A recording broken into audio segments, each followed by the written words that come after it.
Are you looking for help with how to prepare for the IELTS speaking test?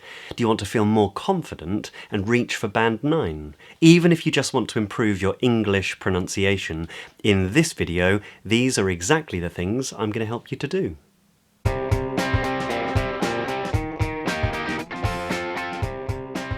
So this is part 2 of a 6-part video series to help you prepare for the IELTS speaking test, specifically pronunciation, which means that if you're not studying for the IELTS speaking test, this video will be just as useful.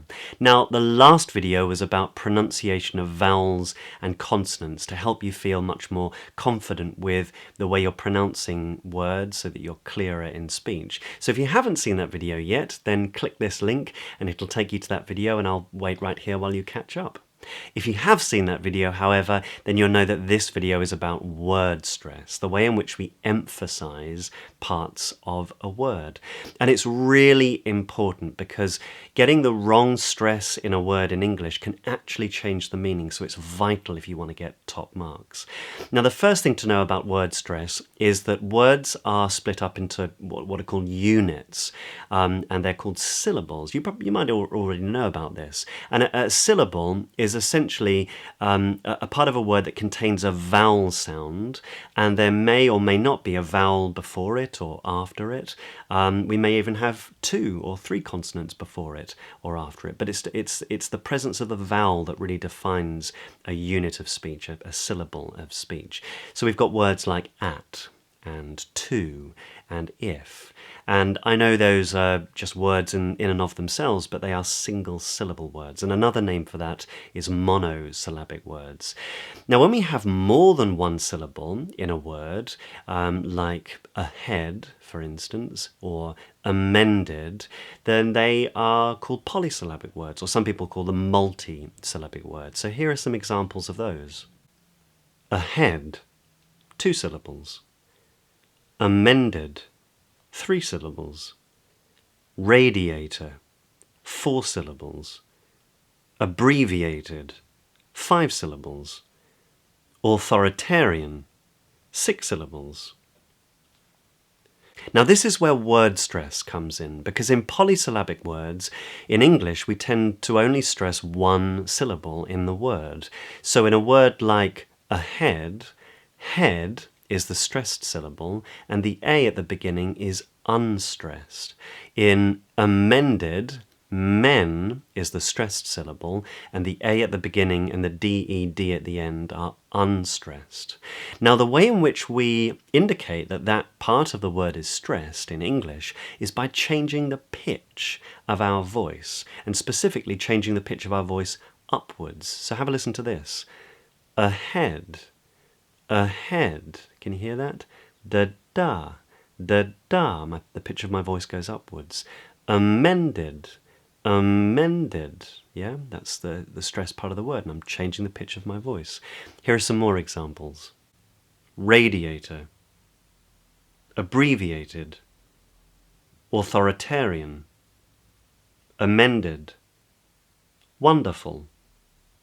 Although. Genius. Incredibly. Frustrating. Although you are a genius, you are incredibly frustrating. Although you are a genius, you are incredibly frustrating. Now, the question I know that you're asking yourself, and if you're not, then you should, is how do I know which syllable in a word to stress?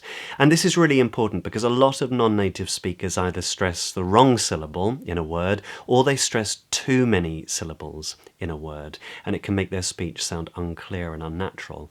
So I'm going to give you 4 patterns to follow, which will really help you to understand which syllable to stress in a word. But just before I do that, one great and easy way to double check which syllable in a word to stress is to look for this little line in the phonetic transcription of a word. The Oxford Dictionary online is a free website that gives you this transcription.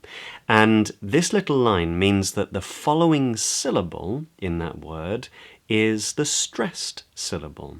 So for abbreviated, the stressed syllable is brie. Can you see that little line just before the B? Abbreviated, that's the stressed part. In a word like wonderful, the stressed syllable is actually the first one, just before the W. It's one. Wonderful. So that's a way that you can check absolutely any word. But as promised, here are those 4 patterns that you can follow. Pattern 1. 2-syllable verbs. So often in 2-syllable verbs, it's the second syllable that is stressed. So in words like attack, provoke, entice. The second pattern is for 2-syllable nouns and adjectives, where it is often the first syllable in the 2-syllable noun or adjective that is stressed. So in words like table, sofa, happy, lonely. Pattern 3 is for words with 3 or more syllables ending in IC, SION or TION. And in these sorts of words, the stress often falls on what's called the penultimate syllable, the one before last. So for instance, apologetic, decision, condition. And the last pattern is for words that have 4 or more syllables ending either in CY, TY, PHY, GY or AL. And in these sorts of words, the stress often falls on what's called the anti-penultimate syllable, which is the second before last. So for instance, emergency, identity, geography, apology, exceptional. So, if you'd like to learn more about how to prepare for the IELTS speaking test, then click here. It'll take you to the next video. But if you'd like to learn more about word stress, then click here for a free download that I've created, which will give you everything that you need to know about word stress in preparation for the IELTS speaking test, the pronunciation part. It's got loads of free practice sentences and words, loads of audio, and it's got a secret bonus. So click here and download that right now.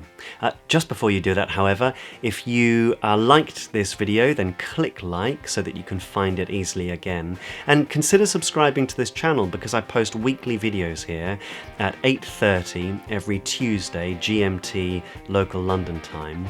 So I hope to see you here next week.